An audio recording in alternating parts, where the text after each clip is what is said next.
Ce matin de reprendre un petit peu l'actualité prophétique, puisque par rapport à ce qui se passe, alors on ne le fait pas souvent, mais c'est bien de temps en temps de remettre un petit peu nos pendules à l'heure d'une certaine manière, mais aussi de réfléchir par rapport à ces réalités qui peuvent quelquefois nous amener à des bonnes ou des mauvaises décisions. Quand je parle de décision, c'est à partir de certains bons ou faux raisonnements.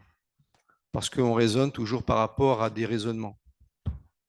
On agit par rapport à des raisonnements. Nos attitudes sont eh bien, tributaires de notre manière de raisonner. D'où l'importance de connaître la doctrine de la parole de Dieu. Parce que si on ne la connaît pas, eh bien, nos attitudes peuvent en pâtir dans le mauvais sens. Après, c'est vrai aussi que le fait de connaître certaines vérités ne signifie pas qu'on les met en pratique. D'accord? Parce que c'est vrai qu'on peut aussi connaître la doctrine, mais la pratique, c'est encore autre chose. Et la vraie foi, c'est celle qui met en pratique. Sinon, elle n'existe pas. Je peux dire que j'ai la foi autant de fois que je veux, et c'est pas parce que je vais dire que j'ai la foi que je vis par la foi. C'est pas, d'ailleurs, Jean le dit, hein, et je tiens à le rappeler avant d'introduire à mon thème. Jean le dit, hein, c'est pas forcément ce que nous disons, hein.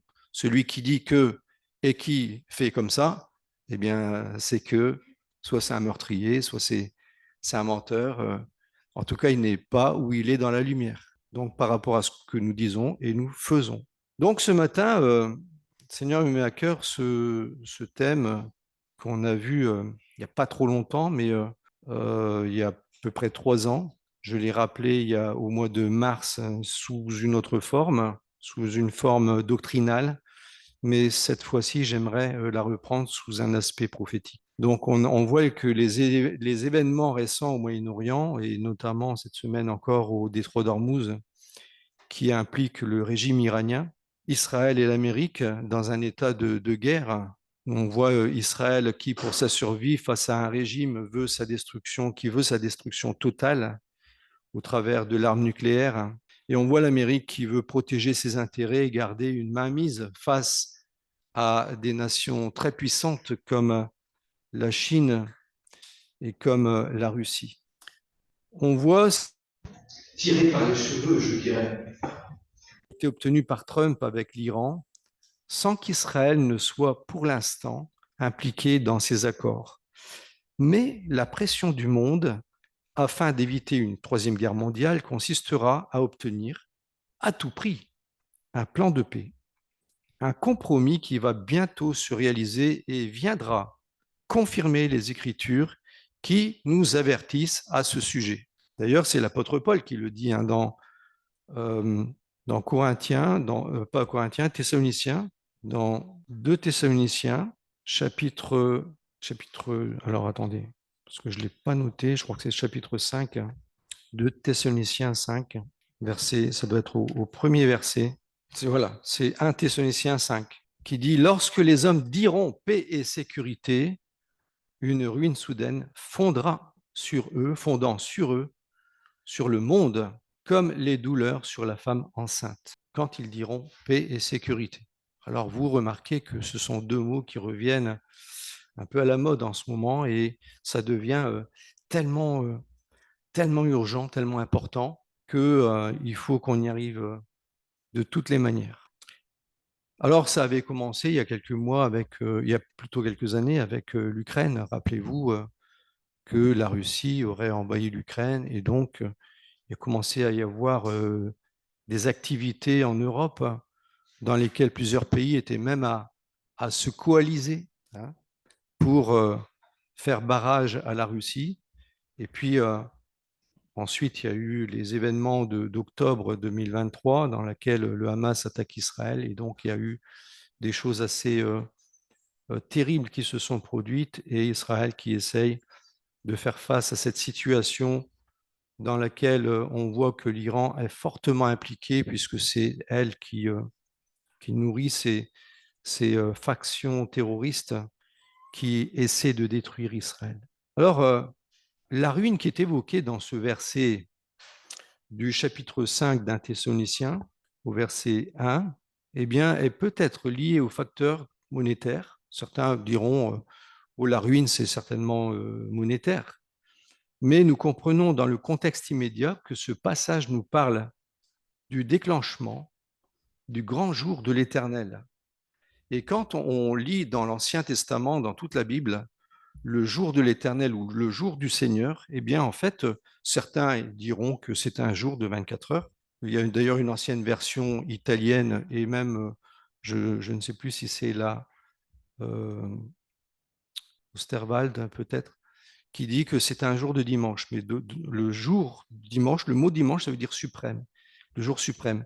Et le jour suprême, c'est le jour du Seigneur dont parle l'Ancien Testament. Et il s'agit bien sûr de cette période dans laquelle eh bien, le Seigneur, le Dieu Tout-Puissant, se révélera son jugement sur les nations. Alors, juste avant, dans le chapitre 4, hein, eh bien, il est dit que d'abord, il doit se produire quelque chose. Et c'est au verset 13. Il dit ceci, nous qui serons restés pour l'avènement du Seigneur, nous serons enlevés ensemble avec les morts qui seront aussi ressuscités au verset 17, et nous serons toujours avec le Seigneur. Et seulement après, il dit, pour les temps et les moments, vous n'avez pas besoin qu'on vous écrive à ce sujet, parce que vous savez que le Seigneur viendra comme un voleur. Alors il viendra comme un voleur pour qui? Pour les méchants, parce que nous sommes censés savoir que Jésus revient, et qu'il revient pour enlever son Église. C'est d'ailleurs le thème juste. Alors, dans ma Bible, moi, j'ai au verset 13, à partir du verset 13, il y a écrit, j'ai un titre, je ne sais pas si vous l'avez sur votre Bible, mais sur ma Bible, à la colombe, il est écrit la résurrection. La résurrection. Et il parle de tous ceux qui sont morts en Christ, ils vont ressusciter ce jour-là. Donc, leur corps, bien sûr, leur âme est déjà auprès du Seigneur, mais leur corps va ressusciter. Et il dit même que ceux qui seront encore vivants, nous les vivants, nous serons enlevés pour rencontrer le Seigneur dans les airs. Alors pourquoi est-ce que le Seigneur enlève son Église? Je vais le rappeler juste rapidement. C'est parce que nous ne sommes pas destinés, et il est écrit dans le chapitre 5, nous ne sommes pas destinés à la colère. Dieu ne veut pas que son Église subisse la colère qui va arriver sur le monde. Le jour du Seigneur, c'est un jour de colère. Et le Seigneur, le Dieu Tout-Puissant, eh bien, il maintient d'ailleurs dans Jean 3, 36, celui qui rejette Jésus-Christ, eh bien, il est dit que la colère de Dieu reste sur lui. À cause de quoi? Pourtant, Dieu nous aime, Dieu veut nous sauver, il nous donne le moyen d'être sauvés, il nous donne la grâce d'être sauvés. Donc, nous ne mériterons jamais ce salut, mais celui qui rejette, c'est comme s'il accepte qu'un jour la colère de Dieu s'abatte sur lui. Et c'est la raison pour laquelle les chrétiens doivent s'intéresser de près à ces événements pour deux raisons suivantes. La première est écrite dans Matthieu chapitre 24, 42, et il est rappelé au chapitre 25, qui, je rappelle, nous parle de plusieurs paraboles, dont la parabole des 10 vierges. Et la parabole des 10 vierges, elle s'adresse à qui? À ceux qui attendent l'époux. Les 10 vierges attendent l'époux. Mais il y en a combien qui sont prêtes? 5 sur 10, la moitié. Pourtant, les autres savaient que Jésus revenait. Beaucoup savent que Jésus revient. Il y a des soi-disant chrétiens qui ne savent pas que Jésus revient. Ils ne l'attendent pas. Mais il y a ceux qui le savent. Et c'est ça qui est terrible. C'est qu'on le sait, mais on ne se prépare pas. On ne va pas chercher l'huile comme toutes ces vierges étaient censées faire, aller chercher de l'huile. Pourquoi faire? Pour maintenir leur lampe allumée. La lampe allumée, c'est l'action de Dieu, le fruit de l'Esprit dans nos cœurs, où nous laissons la place au Seigneur qui dirige notre vie comme le Seigneur, pas seulement notre Sauveur. S'il n'est pas notre Seigneur, nous n'aurons jamais notre lampe allumée. C'est impossible parce que le Seigneur ne veut pas diriger notre vie et l'Esprit de Dieu ne peut donc pas nous conduire. Donc, on a ces deux exhortations. Veillez donc, la première au verset 42 du chapitre 24, puisque vous ne savez pas quel jour votre Seigneur viendra. Mais si on relit ensemble le chapitre 24, il parle de quoi? Il parle d'événements. Il parle d'événements. Donc ça veut dire quoi? Ça veut dire que on s'intéresse aux événements pour voir s'ils concordent ou pas avec la parole de Dieu. Quand vous verrez l'abomination de la désolation établie dans le lieu saint, comme le dit le livre de Daniel. Ça implique que les gens qui écoutent savent que des choses doivent se produire selon la parole de Dieu, en l'occurrence le livre de Daniel, qu'il y aura un Messie qui devra venir, qu'il devra régner. Donc tout ça, ça fait partie de la vie chrétienne, sont partie intégrante de l'espérance du chrétien, tout comme l'enlèvement. Nous savons que Jésus revient pour prendre son Église, mais il revient aussi pour juger le monde. Cette vérité se retrouve aussi dans les avertissements de l'Épître aux Hébreux, dont j'ai parlé il y a quelques semaines. Nous l'avons vu ensemble récemment, et il y a un de ces avertissements qui dit au chapitre 10, verset 25, « N'abandonnons pas notre assemblée, comme c'est la coutume de quelques-uns, mais exhortons-nous mutuellement. » Et cela d'autant plus que vous voyez le jour s'approcher. Exhortons-nous mutuellement, sachant que c'est quoi ce jour qui s'approche? C'est le jour du Seigneur. C'est toute une période qui va s'abattre sur la terre, mais qui commence par ceux qui seront enlevés. Et l'enlèvement de l'Église constituera déjà le début de cette grande ruine que le monde va connaître, parce que le peuple de Dieu sera enlevé. C'est pourquoi nous sommes encouragés, justement, pour pouvoir veiller, de ne pas abandonner notre assemblée, parce que c'était la coutume de quelques-uns. Peut-être qu'aujourd'hui, ça n'arrive plus. Pensez-vous? Ça arrive encore aujourd'hui, que bien des chrétiens ne sont pas attirés par la parole de Dieu. Et je tiens à dire que quand on n'est pas attiré par la parole de Dieu, c'est qu'on n'est pas attiré par Dieu lui-même. Parce qu'on ne peut pas dissocier la parole de Dieu et Dieu lui-même. Quand on aime la parole de Dieu, on aime le Seigneur. Quand on veut suivre la parole de Dieu, on suit le Seigneur. On ne peut pas les dissocier. Donc, revenons aux événements. Matthieu 24, 32 dit « Recevez l'enseignement de la parabole du figuier.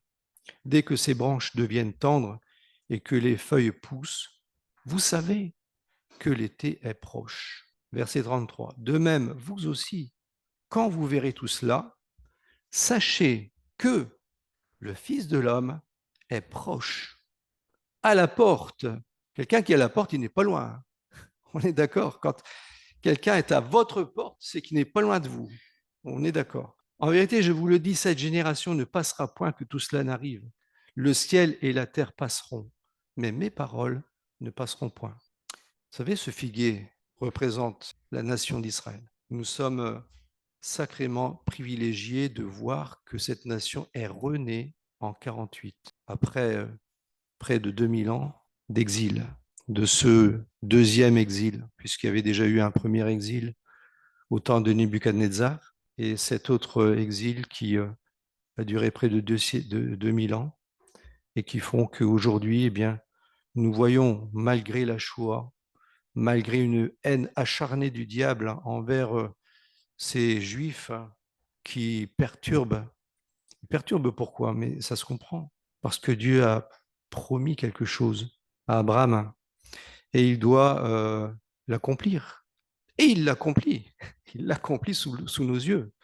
Nous pouvons discerner des choses et être même émerveillés de comment cette précision biblique se réalise. Recevez l'enseignement du figuier. Quand vous voyez les feuilles qui commencent à sortir, vous dites l'été est proche. Bah oui, eh bien c'est la même chose. Quand on voit cette nation qui essaye de survivre malgré la haine du monde, eh bien, n'est-ce pas une preuve de la fidélité de Dieu? Moi, j'ai besoin de cette fidélité de Dieu par rapport à mon salut. Quand je vois les précisions bibliques qui se sont réalisées dans l'Ancien Testament, dans le Nouveau Testament, eh bien, je suis encouragé, nous sommes encouragés de voir que Dieu est fidèle à chacune de ses promesses. La nation d'Israël que nous voyons renaître depuis 78 ans déjà, c'est le figuier qui remet ses feuilles. Une génération dans la Bible, c'est le temps d'une vie. Alors, il y a eu beaucoup de spéculations. Je me souviens dans ma jeunesse avec un certain Wim Malgo qui avait fait l'appel de minuit à un journal évangélique qui parlait que du retour de Christ. Eh bien, il disait c'était 40 ans une génération. Mais on se rend compte quand on lit les 3 générations, les 3 fois 14 générations qui sont nommées dans Matthieu chapitre 1, eh bien, on voit qu'il y a 3 moyennes différentes. Il y a une moyenne qui atteint jusque 77 ans. Alors, on est à 78 ans. Et bizarrement, on parle de plus en plus de...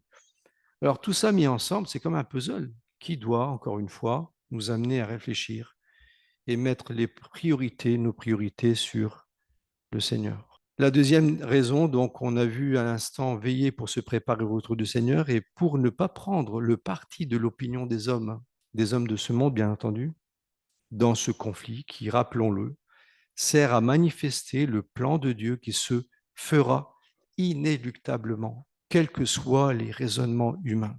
D'ailleurs, le psaume 2, qu'on a souvent déjà lu, mais je tiens à le rappeler ce matin, au verset 6 du psaume 2, il est dit « C'est moi qui ai sacré mon roi sur Sion, ma montagne sainte. » C'est où la montagne de Sion? C'est à Jérusalem. Et qui est-ce qui parle? Alors je continue au verset 7, « Je publierai le décret de l'Éternel. » Il m'a dit, « Tu es mon fils. C'est moi qui t'ai engendré aujourd'hui. Demande-moi et je te donnerai les nations pour héritage et pour possession les extrémités de la terre. » Qui est-ce qui parle dans ce psaume? C'est Jésus qui parle. Tu es mon fils.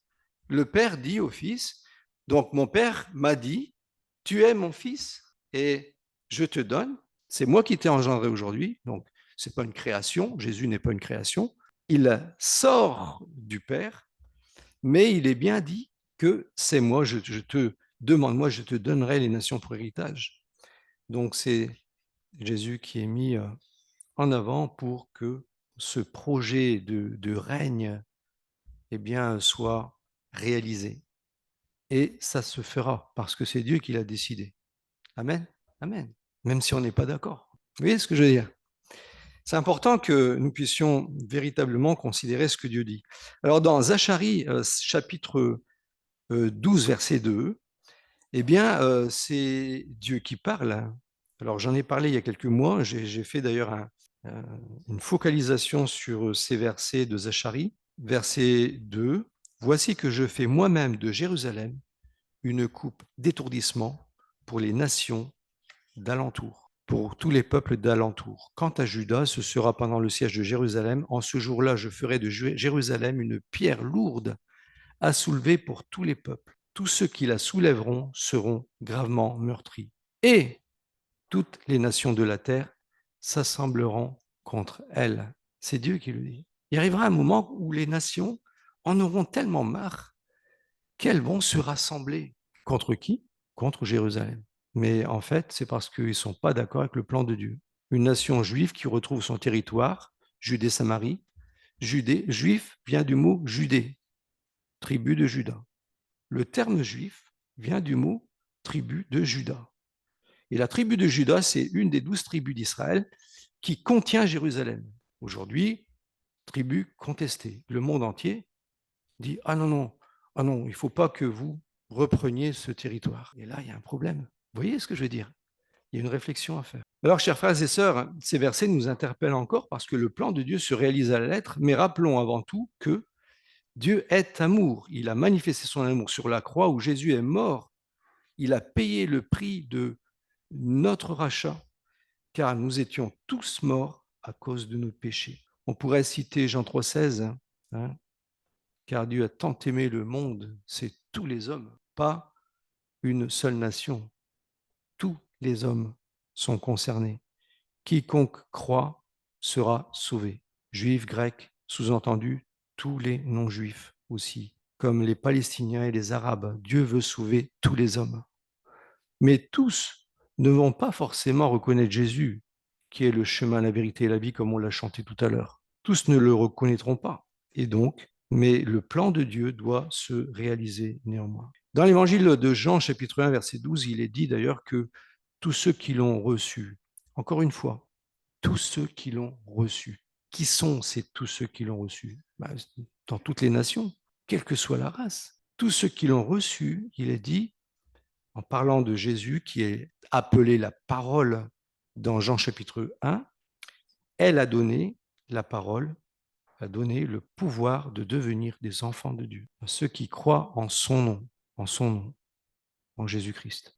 Donc la vraie paix entre les hommes passe inévitablement par la paix avec Dieu, qui est rendue possible par la grâce au travers de la croix de Christ. Le rejet de ce salut par la grâce offerte par Dieu, par le moyen de l'évangile de Jésus-Christ, aboutira à la haine qui est attisée par le diable avec toutes ses conséquences de guerre et de mort. Le rejet de Christ, eh bien, aboutira à une haine généralisée dans les cœurs. Sachons qu'il y a 3000 ans, David écrivait déjà dans les psaumes au sujet de la paix de Jérusalem. Il dit au chapitre 6 au verset 6 du chapitre 122, psaume 122, verset 6, il dit « Priez pour la paix de Jérusalem ». Pourquoi est-ce que Dieu nous demande de prier pour la paix de Jérusalem? Et depuis 3000 ans déjà, parce qu'il y a vraiment un conflit spirituel. C'est une affaire totalement spirituelle. Le diable ne veut pas. Et dès lors que des âmes refusent de se soumettre au plan de Dieu, eh bien, automatiquement, eh bien, ils se mettent contre Dieu. Et c'est là le vrai problème. Jésus a rappelé à la Samaritaine dans Jean chapitre 4, il n'a pas dit le contraire dans le fait que le salut vient des Juifs. Jésus a dit, effectivement, le salut vient des Juifs. Parce que la femme disait, vous dites, voilà, nous, on adore ici sur la montagne de Samarie, mais vous dites, c'est à Jérusalem. Et Jésus il confirme, il dit oui, parce que le salut vient des Juifs. Nous, notre salut n'a pas été créé que pour nous. C'est parce qu'on a été greffé à cet olivier franc. Nous sommes l'olivier sauvage, nous sommes les païens. Nous avons été introduits dans la grâce par cette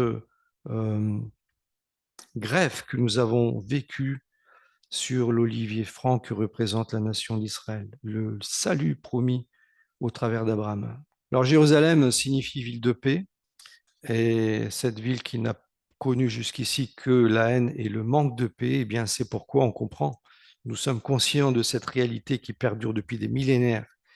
Ce conflit est d'ordre avant tout spirituel entre les ténèbres et la lumière, entre Satan et Dieu. Quand on étudie l'eschatologie, c'est-à-dire les événements qui sont liés à la fin des temps, il est important de garder comme toile de fond ou fil d'Ariane ce projet de Dieu par le biais des promesses qui sont faites à Abraham, Isaac et Jacob, c'est-à-dire Israël.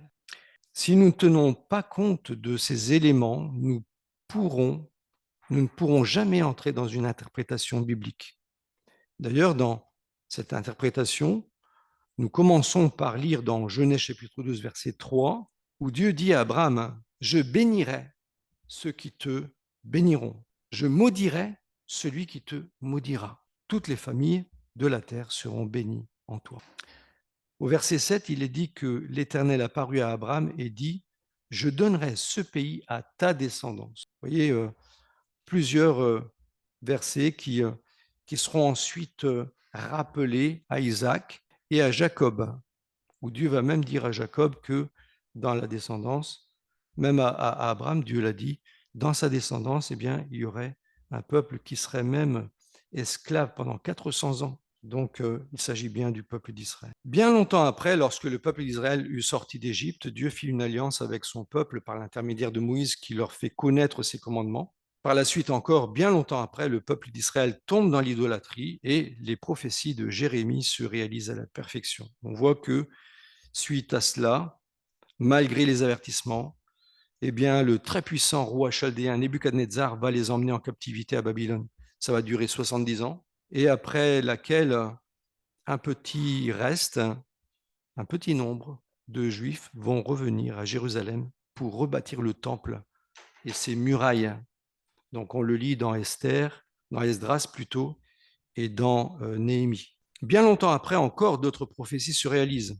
En effet, cette première alliance ne pouvait pas résoudre le problème fondamental de l'homme, son péché face à la sainteté de Dieu et sa perdition éternelle. Dieu prévoit donc une nouvelle alliance, et Dieu en parle déjà dans l'Ancien Testament, dans Jérémie 31, où il dit « Je ferai avec mon peuple une nouvelle alliance, non pas comme celle que j'ai faite avec leur père, avec Moïse, mais une nouvelle alliance. J'écrirai ma loi dans leur cœur. Je mettrai mon esprit en eux. » On l'a étudié encore il n'y a pas longtemps avec l'Épître aux Hébreux. Et c'est intéressant de voir que déjà dans l'Ancienne Alliance, eh bien, l'érudit, l'homme qui lisait la parole de Dieu, pouvait comprendre. D'ailleurs, Nicodème devait le savoir, ça. Quand Nicodème est parti voir Jésus de nuit, eh bien, Jésus lui dit, tu es docteur d'Israël et tu ne sais pas ça. Quand même, il y a des choses qu'on doit savoir. Et donc, oui, il y a des choses qu'on doit savoir. Et Cette nouvelle alliance qui fut aussi annoncée par les prophètes de l'Ancien Testament avec des détails sur son origine, sur sa naissance, sa vie, sa mort et son règne éternel. Donc il est tout dit dans l'Ancien Testament, que Jésus naîtrait d'une vierge, qu'il naîtrait à Bethléem, qu'il serait rejeté par les siens, qu'il serait mis à mort, mais qu'il régnerait aussi, qu'il régnerait aussi. Dieu savait aussi qu'Israël aurait rejeté son Messie, son Sauveur et son Seigneur. Et c'est avec ces mots que le prophète Ésaïe, dans le chapitre 53, qu'on connaît bien, eh bien, commence en disant « Qui a cru à ceux qui nous étaient annoncés ?» Qui a cru? Même sa famille, on l'a vu il n'y a pas longtemps encore dans un autre message. Ses frères ne croyaient pas en lui. Jean chapitre 7. Ses frères ne croyaient pas en lui. Sa famille ne croyait pas en lui. Ils l'ont donc rejeté, crucifié. Jésus le savait bien. Et c'est avec une profonde tristesse manifestée par l'amour de Dieu qu'il dit ces paroles. Voici, dans Matthieu 23, 38, Matthieu 23, 38, voici, votre maison vous est laissée déserte, car je vous le dis, vous ne me verrez plus désormais jusqu'à ce que vous disiez, béni soit celui qui vient au nom du Seigneur. Vous ne me verrez plus, à moins que vous disiez, béni soit celui qui vient au nom du Seigneur. Ça veut dire que, à moins que vous me connaissez. Si vous ne me connaissez pas, je ne peux pas revenir. Et il s'adresse à la nation d'Israël. Votre maison vous est laissée déserte, c'est-à-dire une nouvelle diaspora, une nouvelle dispersion qui s'est réalisée sous l'empereur Titus en l'an 70 après Jésus-Christ. Alors une question, Dieu a-t-il abandonné Israël? Dieu a-t-il abandonné Israël? Bien sûr que non. D'ailleurs, c'est justement l'apôtre Paul qui le dit dans le chapitre 11, verset 1 de Romains, où il dit « Dieu a-t-il rejeté son peuple ?» Certes non, car moi aussi je suis israélite, de la descendance d'Abraham, de la tribu de Benjamin. L'apôtre Paul confirme la vérité selon laquelle Dieu n'a pas abandonné son peuple, sinon lui-même n'aurait même pas connu Jésus, puisqu'il est lui-même juif de la tribu de Benjamin. Et il dit au verset 25 à 29, « Car je ne veux pas, frère, que vous ignoriez ce mystère, afin que vous ne vous regardiez pas comme sages. Il y a endurcissement partiel d'Israël jusqu'à ce que la totalité des païens soit entrée, et il détournera de Jacob les impiétés. Et telle sera mon alliance avec eux lorsque, écoutez bien, lorsque j'ôterai leurs péchés. » En ce qui concerne l'Évangile, ils sont ennemis à cause de vous, mais en ce qui concerne l'élection, ils sont aimés à cause de leur Père, à cause de leur Père. Car les dons gratuits et l'appel de Dieu sont irrévocables. Amen. Dieu est fidèle. Ce qu'il a dit à Abraham, Isaac et Jacob, il doit le maintenir. Israël a rejeté l'alliance, a rejeté son Messie, il a subi les conséquences, mais il veut que tous soient sauvés. Et au travers de cette terrible épreuve du jour de l'Éternel, eh bien, ils reconnaîtront leur Messie. Donc, au Moyen-Orient, il devra se produire une série d'événements et qui permettront à la nation d'Israël de rechercher Dieu de tout son cœur. Vous savez, c'est quand on a bien mordu la poussière qu'on se pose des questions, bien souvent. Et c'est triste. C'est pour ça qu'il y a des épreuves dans la vie des croyants. Dieu permet des épreuves pour nous amener à une réflexion sans laquelle on ne pourrait pas être sauvé. Parce que peut-être sans cette épreuve-là, eh bien, on n'aurait jamais pu connaître le Seigneur ou on n'aurait jamais pu grandir. Vous voyez, c'est donc important que Dieu eh bien, nous façonne au travers des épreuves pour nous amener à des réflexions et reconnaître qu'il a raison et que nous avons tort. Point.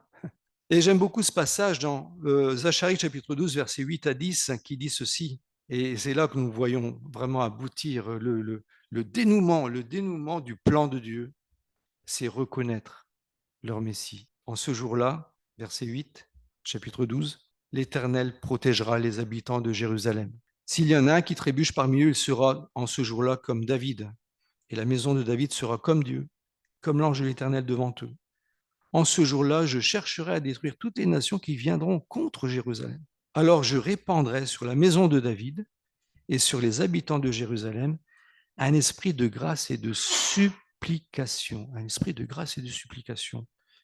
Ils tourneront les yeux vers moi, celui qu'ils ont transpercé. Qui est-ce qui parle là? Ils porteront son deuil comme on porte le deuil d'un fils unique. Ils pleureront amèrement sur lui, aussi amèrement que sur un premier-né. Ils vont faire un deuil comme s'ils avaient tous perdu un enfant. C'est terrible. Et c'est qui cet enfant qu'ils ont perdu? Bien, c'est le fait qu'ils ont rejeté Jésus. Et là, ils vont reconnaître que toutes ces souffrances depuis des siècles, des millénaires, eh bien, c'est le fait d'avoir rejeté leur Messie. Et là, finalement, ils tourneront les yeux vers moi. C'est Dieu qui parle hein, dans l'Ancien Testament, puisque c'est l'Éternel. Hein. Amen. Ils tourneront les yeux vers moi, celui qu'ils ont percé. Et qui a été percé? Amen. C'est Jésus qui a été percé. Rappelons le Romain qui, pour s'assurer qu'il était bien mort, qu'il l'a percé. Et donc, il y aura un deuil. Vous savez, hein, la repentance dans la Bible, c'est jamais bon, je me repens. Hein. C'est pas ça. La repentance dans la Bible, c'est pleurer amèrement sur son péché, reconnaître qu'on a fait mal à Dieu. Si on n'a pas compris ça, on ne peut pas aller plus loin. On est dans une religion sinon. Et alors, le Seigneur peut devenir Seigneur quand on a véritablement compris la repentance. Et là, après, on peut renoncer à soi-même et continuer avec le Seigneur. Mais tout passe par une vraie repentance. Et là, on peut dire, ils pleureront amèrement sur lui, comme sur un premier-né qu'on a perdu. Donc, une partie de ce passage, il est repris par l'apôtre Jean d'Apocalypse chapitre 1, verset 7. D'ailleurs, juste après ces versets qu'on chante souvent, du verset 5 et 6, c'est le Gemme 57 d'ailleurs, et il est dit dans ce verset 7, voici qu'il vient sur les nuées, tout homme le verra, même ceux qui l'ont percé, toutes les tribus de la terre se lamenteront. Donc Jean, l'apôtre, reprend ce verset pour dire voilà, ça se produira dans l'Apocalypse. Conclusion. Oui, les événements actuels préparent la conversion de la nation juive en vue de l'acceptation de son Messie qui, jadis, a été rejeté. Alors ils pourront dire béni soit celui qui vient au nom du Seigneur.